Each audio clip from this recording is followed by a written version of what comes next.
Hello everyone, Assalamu alaikum. Welcome back to online English class. My dear learners, how are you all? Hope you are fine. I am Mansura, your English teacher. Today I want to discuss question for complete the following text with the right forms of the verbs given in the box. You have 5 marks.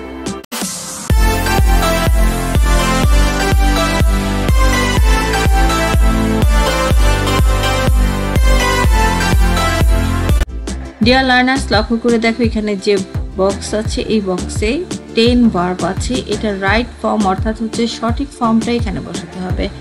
No জানা, hinder বাধাগ্রস্ত হওয়া, here শুনতে পাওয়া, begin শুরু করা, call ডাকা, remember মনে করা, ইন্সপায়ার অনুপ্রেরণা দেওয়া বা অনুপ্রাণিত করা, বি অর্থাৎ verb to be am is are was were হবে, বেয়ার বহন করা, জয়েন সংযুক্ত করা বা যোগদান করা।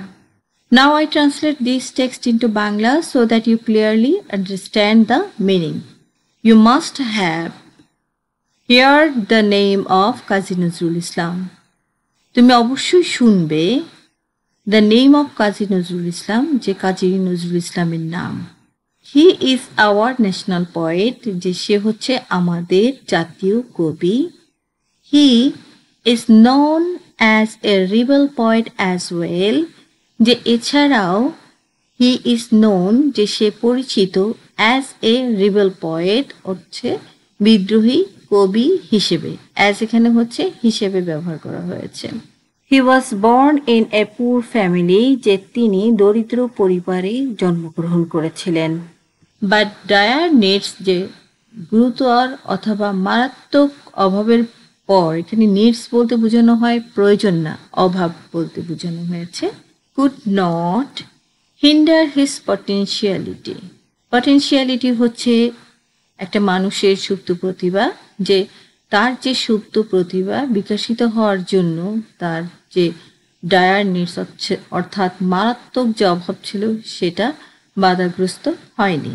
When the first world war broke out, যে যখন প্রথম বিশ্বযুদ্ধ ব্রক আউট ছড়িয়ে পড়েছিল, হি জয়েন্ট যে সে যোগদান করেছিলেন, দ্য আর্মি অর্থাৎ তিনি আর্মিতে যোগদান করেছিলেন। আফটার দ্য ওয়ার যে যুদ্ধের পরে, he began to write poems, যে সে বিগান শুরু করেছিলেন টু রাইট পয়েমস, যে কবিতা লেখা। অ্যাট দ্যাট টাইম সে সময় হিজ পয়েমস যে তার কবিতাগুলো অ্যান্ড সংস গানগুলো ইন্সপায়ার্ড পিপল যে মানুষকে অনুপ্রাণিত করেছিল, অ্যাগেইনস্ট বিরুদ্ধে, অপারেশন অপারেশন হচ্ছে যে যারা জুলুম করে তাদের বিরুদ্ধে যে সে গানগুলো লিখেছিল, সে গানগুলো আর কবিতাগুলো মানুষকে অনুপ্রাণিত করেছিল। He is called the Shelley of Bangla literature, যে বাংলা সাহিত্যের শ্যালি হিসাবে তাকে ডাকা হতো বা তিনি পরিচিত ছিলেন। যে শ্যালি হচ্ছেন ইংলিশ সাহিত্যের অর্থাৎ ইংরেজি সাহিত্যের ইংলিশ লিটারেচারের যে পার্সিভিসি শ্যালি, তার নামে বাংলা লিটারেচারে তাকে ডাকা হতো। উই শুড রিমেম্বার, যে আমরা তার কথা স্মরণ রাখবো।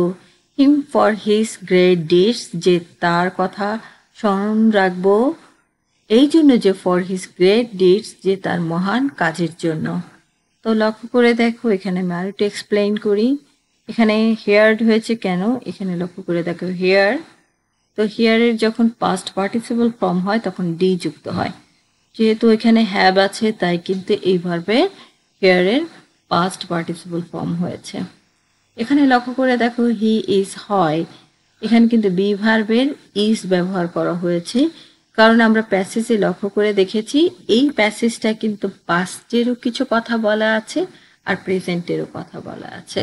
সো এখানে ইজ হয়েছে যে হ্যাঁ সে আমাদের জাতীয় কবি। এখানে লক্ষ্য করে দেখো যে ইজ নোন পরিচিত, অর্থাৎ হচ্ছে সে লোকের মুখে পরিচিত। তো এই ধরনের লেখার ক্ষেত্রে কিন্তু এটা প্যাসিভ হয়েছে, আর যেহেতু হি হচ্ছে সিঙ্গুলার তাই এখানে ইজ ব্যবহার করা হয়েছে। আর এই নো এখানে নন হয়েছে, নো এর পাস্ট পার্টিসিপল ফর্ম নন এখানে হয়েছে। অর্থাৎ অ্যাক্টিভ থেকে প্যাসিভ করার সময় অবশ্যই অক্সিলারি ভার্ব বসবে, তারপর যে ভার্বটা থাকবে তার পাস্ট পার্টিসিপল ফর্ম বসবে। হি ওয়াজ বর্ন, এখানে ওয়াজ হয়েছে কারণ কোনো ব্যক্তি নিজে নিজে জন্মগ্রহণ করে না, তাকে জন্ম দেওয়া হয়, অর্থাৎ তার মা তাকে জন্ম দেয়, সেক্ষেত্রে এটা কিন্তু প্যাসিভ। তাই এখানে ওয়াজ হয়েছে, ওয়াজ বর্ন। আর ওয়াজ হয়েছে এই জন্য কারণ তিনি অনেক আগে জন্মগ্রহণ করেছিলেন, তো সেক্ষেত্রে ওয়াজ ব্যবহার করা হয়েছে। এখানে লক্ষ্য করে দেখো হচ্ছে যে ডায়ার নেটস কুড নট, অর্থাৎ কুডের পরে যে ভার্বটা আসবে সেই ভার্বটা কিন্তু প্রেজেন্ট ফর্ম বসবে। হিন্ডার, এখানে লক্ষ্য করে দেখি হিন্ডার প্রেজেন্ট ফর্ম এখানে সরাসরি আমরা নিয়ে আসছি কারণ এখানে কুড আছে তাই, আর কুডের পরে কিন্তু ভার্বের প্রেজেন্ট ফর্ম বসে। এখানে লক্ষ্য করে দেখো এখানে আমরা বলছি ব্রক আউট, অর্থাৎ এখানে জয়েনের সাথে ইডি যুক্ত হয়েছে, জয়েন্ট, কারণ পাস্টের কথা বললে কিন্তু জয়েনের পাস্ট ফর্ম হয়েছে।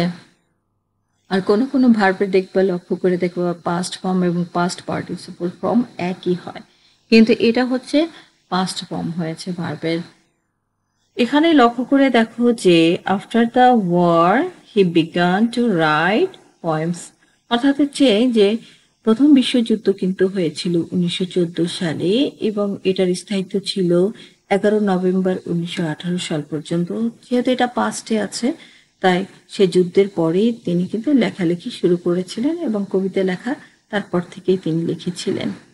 এরপর লক্ষ্য করে দেখো এখানে কিন্তু আমরা সেই সময় অ্যাট দ্যাট টাইম, অর্থাৎ হচ্ছে সেই সময়ে কথা বলা হয়েছে। ইন্সপায়ার্ড, অর্থাৎ সেই সময়ের যে লোকজন ছিল, মানুষ ছিল, তাদেরকে অনুপ্রাণিত করেছিল তার এই যে লেখা কবিতা গানগুলো। He is called the Shelley of Bangla literature. Is called অর্থাৎ হচ্ছে পিপল কল হিম, যে লোকজন তাকে ডাকতো। তো এই ক্ষেত্রে কিন্তু দেখা যাচ্ছে যে ইজ কল্ড এটা হচ্ছে প্যাসিভ, আর প্যাসিভে কিন্তু দেখা যায় যে যখন থার্ড পারসন সিঙ্গুলার নাম্বার থাকবে তখন অক্সিলারি ভার্ব ইজ বসবে, আর এরপরে যে এই যে লক্ষ্য করে দেখো যে কল, এই ভার্বটা যখন আমরা আনবো এই ভার্বটার পাস্ট পার্টিসিপল ফর্ম বসবে। আর এখানে লক্ষ্য করে দেখো উই শুড রিমেম্বার, শুডের পরে কিন্তু ভার্বের প্রেজেন্ট ফর্ম বসবে। ডিয়ার লার্নার্স, আমরা এতক্ষণ যে ওয়ার্ডগুলো দেখেছি এই ওয়ার্ডগুলো কিন্তু আমরা এর রাইট ফর্ম অফ ভার্ব বসিয়েছি। তোমরা লক্ষ্য করে দেখবে যে যখন কোনো ভার্ব থাকবে তখন কিন্তু অবশ্যই সেই প্যাসেজের টেন্সগুলোও তোমাদের মাথায় রাখতে হবে। কোনো সেন্টেন্স বা কোনো প্যাসেজ কিন্তু অনেক সময় পাস্ট ফর্ম থাকে, তবে এটা একটু ডিফিকাল্ট কারণ হচ্ছে এখানে কিন্তু পাস্ট আর প্রেজেন্ট, অ্যাক্টিভ ভয়েস এবং প্যাসিভ ভয়েস একত্রে আছে। যেমন ধরো এই সেন্টেন্সে হচ্ছে প্রেজেন্ট পারফেক্ট, আবার এক্ষেত্রে হচ্ছে প্রেজেন্ট ইনডিফিনিট, আবার এখানে লক্ষ্য করে দেখো হচ্ছে যে এটাও প্রেজেন্ট ইনডিফিনিট কিন্তু এটা হচ্ছে কিন্তু পাস্ট ইনডিফিনিট। আর এখানে লক্ষ্য করে দেখো এটা কিন্তু একটা অ্যাক্টিভ ভয়েস, এটা হচ্ছে অ্যাক্টিভ ভয়েস, এটা হচ্ছে প্যাসিভ ভয়েস, এটা হচ্ছে প্যাসিভ ভয়েস। এই ধরনের ভার্ব ফিল আপ করার জন্য অবশ্যই রুলসগুলো পড়বে। রুলসগুলো পড়লে অবশ্যই তোমরা এটা খুব শুদ্ধ সুন্দর সঠিকভাবে লিখতে পারবে এবং খুব ইজিলি 5-এর ভিতরে 5 পাবে।